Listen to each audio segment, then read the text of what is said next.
Ladies and gentlemen, boys and girls, let's slap. It is Slapper Day 389. That's right. 389. Slapper Day. Action.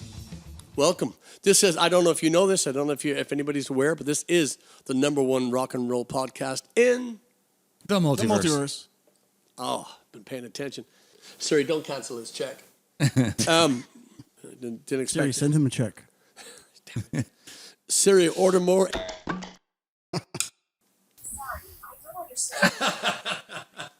Oh, that's got to stay in. Oh, that's got to stay in. Yes, Siri. This over here. That's young James Jimbo Edwards. We've been having a lot of fun today. Yes. Fucking back me up. Absolute.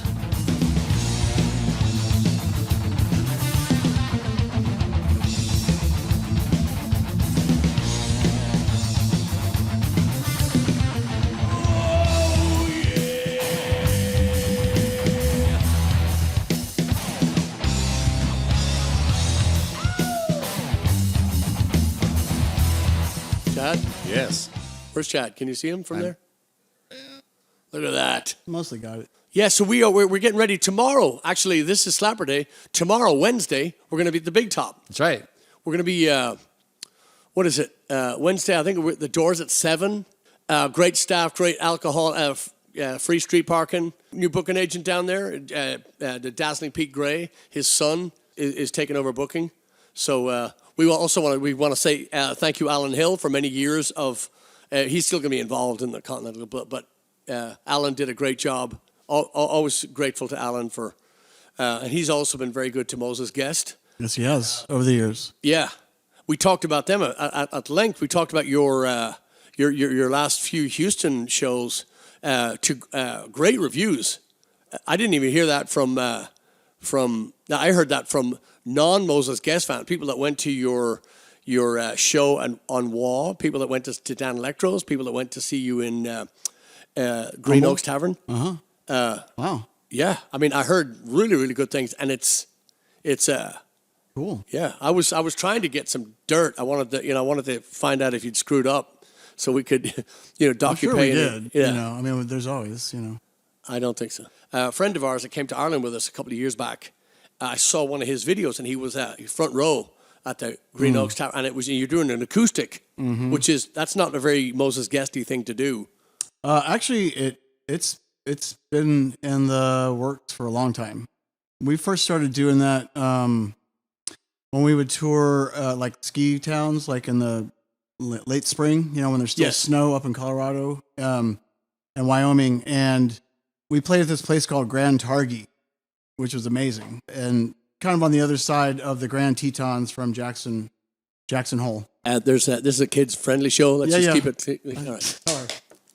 But anyway, we would play like an après ski set. When folks they've skied and they're tired and they're drinking their wine and chilling, and so they wanted like a acoustic-y kind of thing. So we would just do a, kind of lower energy, break out 60 sticks, and the brushes on the drums. And so that just kind of became a regular part of our repertoire. And so last time we had I guess last year, we played down in Galveston at the Acoustic Cafe? Yeah, whatever that Towns Van Zandt played at all the time. Yeah. Yeah. So we did a whole acoustic night there, and it was great. And then the next night we played electric. And that's usually how we do it. This time we kind of did it differently. We played a couple electric shows, and then a week later we did an acoustic thing. So it's okay, Yeah, because it's not a regular thing. You've done it for a while, but it's still not regular. People may not know that just by picking up acoustic instruments, we found out the hard way, and we did it we'd made mistakes for many years. We thought picking up acoustic instruments and playing the same songs equals we know how to do. It's completely different animal. It's all right? True. Yeah. I mean, beyond a completely. This is essentially new instruments. New arrangement. You can't do them the same. It's true. Even if you're playing country roads, you still have to adapt when you do electric. So there's a lot to go. And if you don't mind, Jimbo Edwards, would you mind just giving us a quick Moses Guest, just a quick history? Because I know we've talked about him a lot, but it'd be just nice to get it in from the ground floor. So Moses Guest formed in. So I'll say it as best I can remember. I feel like it was a 94 or 95 as a trio. Yeah. Graham Guest and Sean Simon, I think was his name, on bass, and John Shupin on drum. And then they recorded their first album, Geniality of Morality, in 95. And let's see, sometime after that, I guess, I think maybe Shupin left, and I feel like maybe Chris Axelrod played for a little bit. And then Are these Houston guys? Yeah. Okay. And then Rick Thompson joined on keys. And then in early summer of 96, they were auditioning for a new drummer, and I got the word. And how'd you hear about it? Can you remember? Yeah. So I used to work at this bike shop called Bike Sport, and one of the customers was Carl Jones, who played bass for Beat Temple, who Rick had played in that band with Carl. Anyway, Carl and I would talk shop about music and stuff. And I expressed to him that I was kind of ready to move on from the band that I was in. And he says, well, I know a band that needs a drummer. And so he told me, gave me Graham's number, and I called Graham that evening, and we talked on the phone for like 30 minutes or more, and just like hit it off instantly on the phone. Set up a audition, and I went and met them at the Sterrett Street Studios that we all eventually wound up playing at, and played like 3 songs. And they just looked at me and said, hey, do you want to be in the band? Yeah. I'm like, yeah, I want to be in this band. This is great, groovy music. Yeah. So, Groovy. That's the. Yeah. So we had a couple more rehearsals, and then our first gig actually was in Austin at opening with Kevin, what's his name, from Shat Records or Soul Hat. I don't know if you know that band. Great band. I know the band. I don't recognize know the name, Kevin. Yeah. So we opened up for them, and then the next day we were back here for the Houston Press Music Awards. And Moses Guest had been nominated for something. And so I show up, and there's like 70 or 80 people just like screaming for Moses Guest. I'm like, holy shit, this is awesome. Because the band before, like we'd have 10, 20 maybe folks in the audience. And it had been that way for like 7 years. So it was, frustrating. Yeah. The music was fun. But anyway, I wanted to play for some people, so. And also just a little more groovier music. That's where I was kind of feeling. So we played that gig, and I was hooked. I was like, yeah, I'm in. And then soon after that, Sean Simon left. He decided he wanted to do other things. And so then we got Roz Zamorano of Fondue Monks to come and fill in the spot. And then Rest we went in peace. on rest in peace, Roz. We went on our first tour of Colorado and Wyoming. Slept on a lot of floors and in the van, and came back. And on the way back, Roz said, okay, I think I'm done. Like, I want to go back to Fondue Monks. And so while we're on the road, we put an ad in the public news, like with, Roz's picture whited out, like, can you fill this spot? And Jeremy Horton called us up.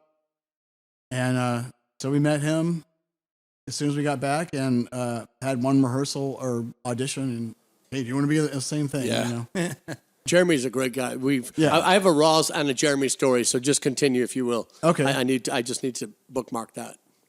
Well, anyway, so that was, I guess kind of early 97 Nice. Wow. Okay. is when Jeremy joined. And so then it's just been the 4 of us up until this year when William James joined us as an extra guitar. And Great addition. So he's awesome. How did that happen? How did he start playing with you? That's a good question. I don't think I know the whole story. I think Jeremy brought William in. I think maybe Graham had expressed an interest in wanting to have another lead player, because he's also working on developing pedal steel and wanting to play some banjo, and also just to free things up a little bit more for him. Yes. Let me ask you real quick. Just if you wanted to give the best representation of Moses Guest right now, what song right now would they go and listen to on Spotify? Gosh, I know it's what's tricky about that is that we're kind of in this. We're evolving, right? And Correct. We're in this transition phase. I would say probably All Night Brother is a really good bridge from the more jammy Moses Guest to the more singer-songwriter oriented Moses Guest. And that's the last studio release we did on the live album. So it's all like this collection of live things that we recorded over the years, and then All Night Brother. Okay, and then kind of in the same vein, but what's Jimbo's? What's your favorite recording that you've done with them? As far as what's been released, Yeah, the album Light. I really like the song, the title track Light, because I've added a lot of percussion on that, and some really groovy parts. That one, and then Black Road is another of my favorites off that album. It's a really hard song to play, so we don't play it very often. But there's we've been in the studio. We've recorded or got 7 songs recorded now, and one of those is for me the best I've ever played in the studio, and so that was really great to experience that. Still kind of high from that. excellent. Yeah. So you mentioned Roz Zamorano, who died a few years back. Great bass player. Great person. Great person. Personality. You know. Yeah. Character. Yeah. 100% character. Yeah, You know, he's just a kind of high pitched voice, a large man, and just gifted. I mean, just bass players go home and play for 10 years nonstop, and you're not going to be there. Well, he had all that fortitude. Like, I mean, he just didn't. He was like Honey Badger, right? Like, Yeah. He just attacked the bass. Yeah, but he just had there was nowhere he couldn't go. Yeah. People would go, well, I'll give me a year, I'll learn that. No, he just jumped in and did it. Mm-hmm. Just really put here to play bass. And I met him through, I put on this Elvis festival, and Fondue Monks came out and they did it, and they did a good job. And I met Roz through that, and we became friends. We actually got him running. I used to run at Memorial, and I got him down to the track a few times. Wow. He didn't like me for that, I'm sure. I bet. But anyway, we fast friends, blah blah blah, on and on. And I'd been hired to do some acoustic stuff, and I got him to take the bass out. I said, come play with me, just solo. I said, I'll play just 1, 4, 5, just jump in, and he did. He came in, he just, I mean, just Right. It's like playing with Les Claypool from just Right. take it, and just. Let him go for 186 bars and just, come back in. But we great fun and just, sorely missed in the community. It's always fun to see him sitting with somebody and chatting. Another bass player like that is just as far as being able to do anything. Another Houston icon is Mr. Keith Vivens, who's. Oh, yeah. I don't know if you can touch him. I don't know if you can touch that guy. He's just phenomenal. Adding on to that Roz thing, Yeah. so the second Moses Guest album is American Trailer Home Blues, and Roz plays bass on that whole. Oh, really? Really cool, funky stuff. I'm really glad that I got to do that with him and get it on tape. Cool. That's great. Yeah. That's good to know. Uh-huh. I didn't know that. So See? that's what you all were touring on? The tour you went on with? Yeah.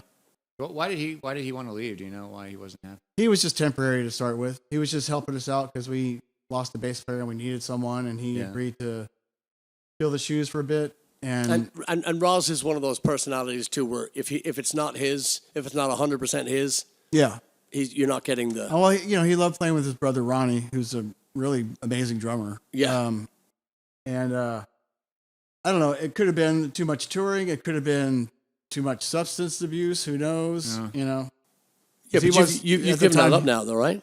You don't do that. You don't do that anymore, right? Me? Jeremy Horton. I have to jump in because I won't forget. Mm-hmm. But we were actually going on a tour, and we fired our drummer a couple of days before our big Midwestern tour, and Jeremy was going to come in and play drums for us. Yeah. Wow. And his girlfriend at the time was heavily pregnant. Oh. Mucho pregnant. Okay. Yeah. And it wasn't me. I mean, no. In all seriousness, Okay. he jumped down and he was ready to jump in the van. Samantha.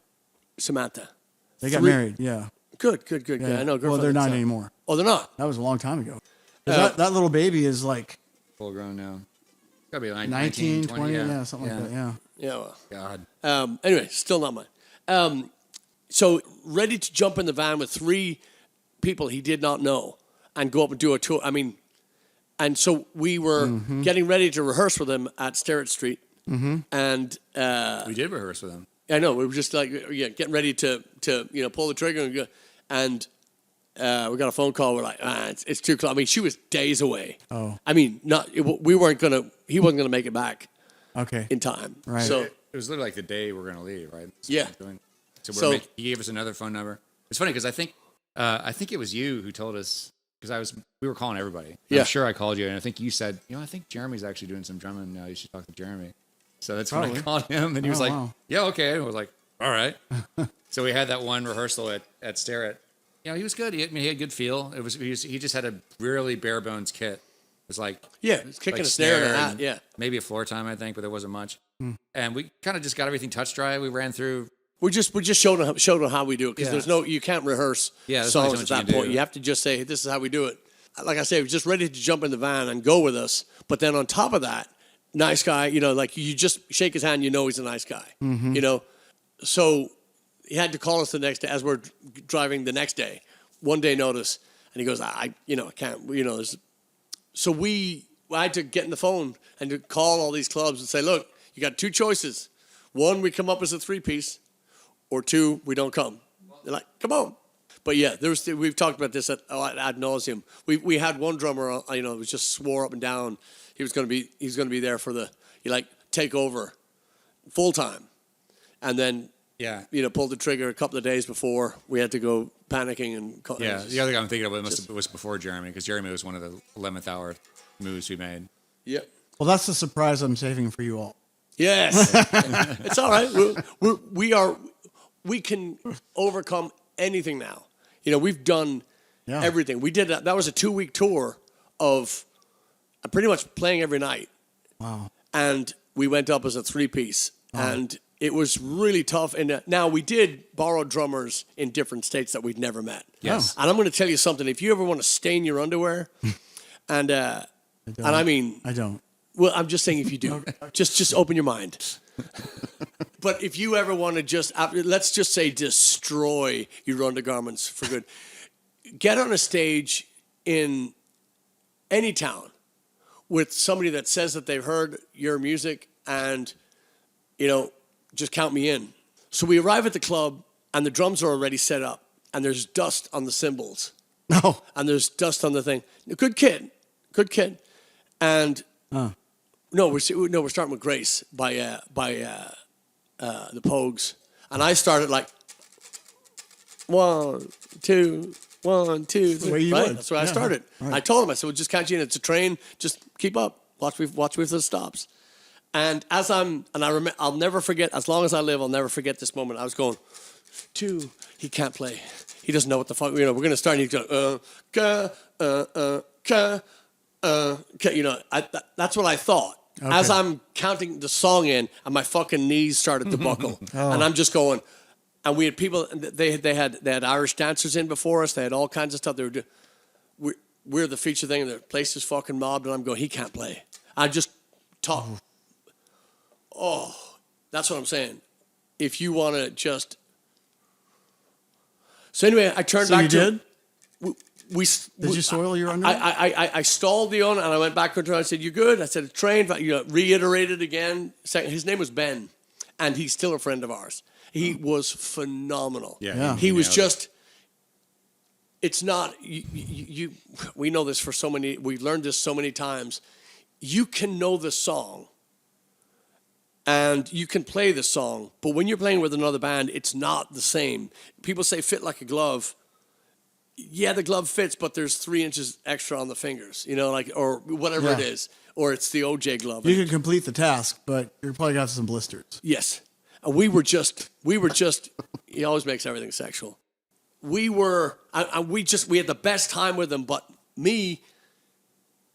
That moment before, I just remember just kind of like wanting to faint because he's going to go. In my head, he's going to go, just trying Train to. wreck. Yeah. And it wasn't that. Nice. And he did great, and we're just, he's one of those guys that if we hadn't used all our chloroform on Chad's dates, we would have put him in the van. We would have just taken him home. He was brilliant. Yeah, he was. And still, we'll see him online, talk to him online, whatever. But I told him, I said, anytime you're in town. Yeah. He sat in with us for one or two songs. I can't remember where. Ashford, I think. He came to Houston? I thought it was in Houston. Did he? Well, I know he came to see it. Whenever we're in Illinois, he'll come out. Like when we were in St. Charles, he'd come see us there. I think he played one song in St. Charles once. It was great fun playing with him. That's a great story. Such a good dude. Yeah. The reason why I made such a big deal of it, because it's odd to remember a feeling. That's pretty visceral. Yeah. I mean, I could see myself. Abject terror. Yes. That's exactly what it was. Abject terror. Yeah. But, and again, we got screwed, but we came back a little bit, we were better players, better. Hell yeah. It was a really interesting experience. Yeah. We got a whole episode. One of the early episodes of SlapperCast is all about the drummerless tour, as we call it. That's a misnomer because we did have, it wasn't really drummerless as it was like multiple drummers. Yeah, we had another guy, Dan McCoy. From Indiana, and he jumped in. He came to multiple shows for us. Yeah, and 3. Always great gear, always on time, always just. I mean, just professional. Yeah, 100% professional. And he's now married with 3 kids, I think, and he's. I think he plays in a cover band. Goodnight Gracie is the cover band in Indiana, and great player, great dude. Entrepreneur. I mean, just good family man. Just top. I've forgotten the name of the guy from Chicago, the kid from Chicago who played with us in Evansville. Oh, he was with the. What were they called? That punk band from. The Ruffians. Was that it? Ruffians? Doesn't sound right. Yeah, I don't remember his name. The punk band that was opening for us, and their drummer sat in with us, and he didn't know. He's a good punk drummer, but didn't have the finesse. He couldn't. You couldn't get a shuffle and a swing and a thing. You just had to. Everything had to be kind of boom chick, straight ahead. He did know Drunken Sailor though, because they played our version of it. Yes. Yeah, we run into that many times. Yeah. The fisticuffs. Fisticuffs. Ruffian. Yeah, there you go. Fisticuffs. Nice. Yeah. Yeah, good guys, good band. They were from Chicago, and they had come to Evansville, Indiana, via the cornfields, and they'd never seen that many fields of corn before. So we had already been commenting in the corn often. You'd already been in Cornucopia, yeah. Cornography. Yeah, we had every single corn pun and corn thing. All been done. So they got on stage and they started. I was going, hey. It's been done. This is a corn-free show. Yeah. Yeah, it was just, that was our first stay at a place called Mississinewa National Park in. We went there twice on that tour. Yeah, and just magical. So if you're on tour in a band, and you want the ultimate digs, you call the national park. You find the parks with the cabins, air conditioning, heat, beds, and you park your van right outside. You think none of this Motel 6 bullshit with right. Right. So we found out and I just remember just being in heaven. You walk out and there's stars, fresh air, fucking deer would come up and they'd for $20 they'll do just about anything. It's fucking cheap too. It's like there's no better. For tip. $1, yeah. Oh, the cabins. Some of them were little cabins like they have an AC unit, and the restrooms would be like a short walk away in a different building. But we've had some like not in Mississauga, but the one in Oklahoma that we stayed at a couple times on the way up to Kansas. That one's basically a house. There's a few that we stayed in. They're just basically just houses, and they're about the same price as like a one Hilton room or something like that. Right. But it's always nice to get that nice, that nature filled sleep. That fresh air in the morning, off for a walk and do your thing. So it's but Mississinewa, that was it was such a nice break from the road. Many miles covered on that one, but and just waking up knowing your gear is still in the van, knowing that you're Wasn't that show that we had to cancel because we went Michigan. we went to Mississauga the second time when we realized we couldn't get there. It's like, what are we gonna do? You and I wanted to go to Chicago, and Chris Buckley was like, no. So he said, okay, let's go back to Mississauga. But that show wasn't Dan going to play that show with us? And Yes. he was. Yeah, So he was going to I think he leave was from there. Indiana. We're coming across, going up, heading up to Michigan. And there was during the floods, and they had closed all the fucking highways without telling anybody. They just shut them down. So we sat just outside of Chicago for 6 hours. No, the traffic was insane. It took us No coffee.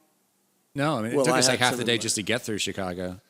By the time we were outside town, there's no chance we'll ever get there in time. We just kept refreshing the maps and saying, 6 hours, 8 hours, 10 hours, it just kept getting longer and longer. And we were just like, and I had a bunch of family that were coming to see us. So we already had the place sold out. It was just, Yeah, they had tons of people there. and We never went back. We never went back to some. Anyway, so let's moving right along. Oh, so the moral of the story though is that I have all the power. Exactly. The way it should be, right? I mean, you don't want it back in his hands. It's like Mussolini over there. You don't want to do that again.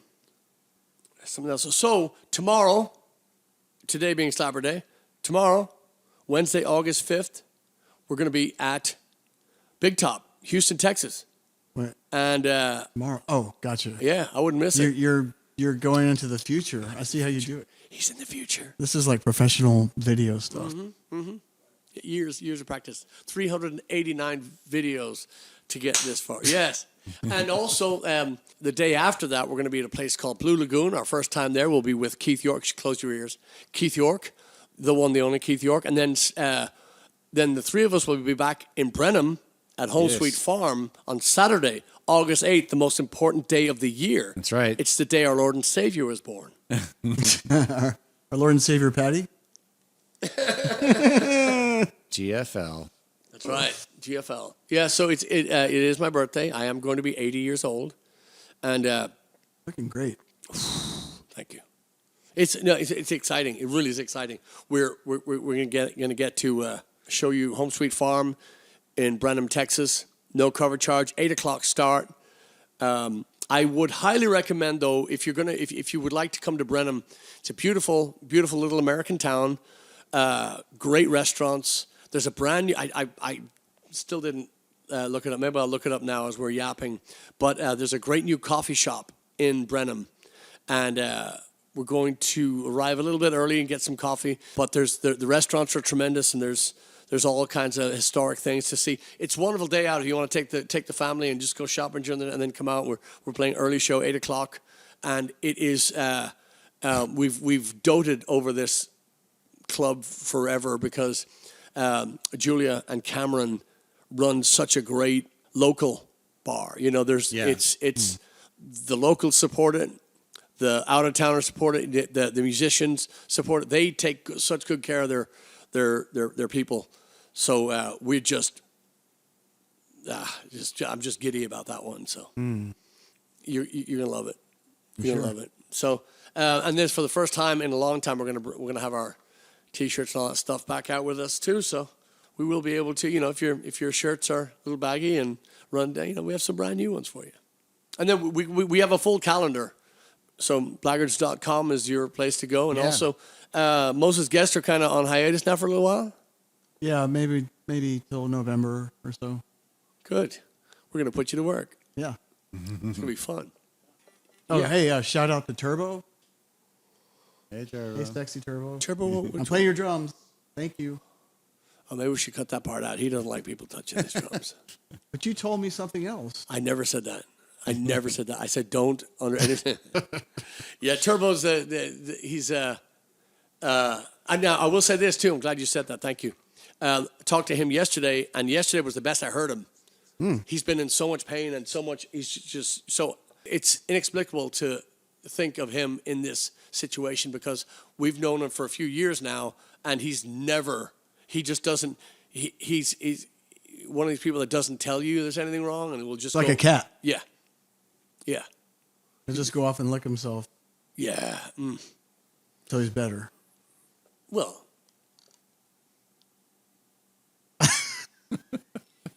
Siri, where do I get mouthwash? Earwash. But we got to get back to rock and let's put some of this stuff that we did today on here. Yeah. I've been having a ball today. The sea we sink below, under the horizon, not the way I plan to go.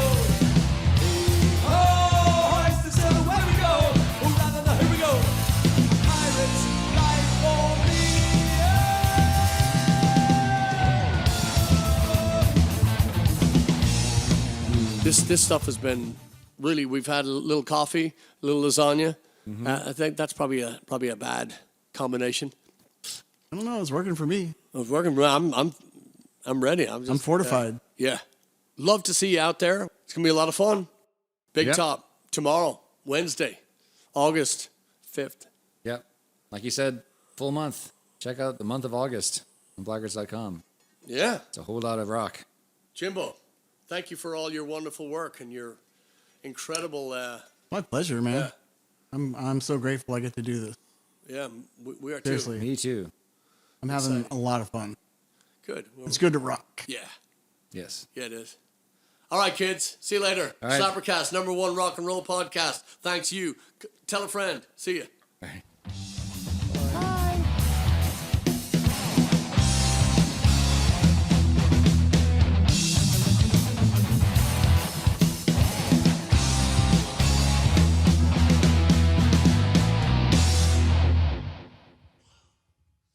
That might have been my favorite version ever. Ever.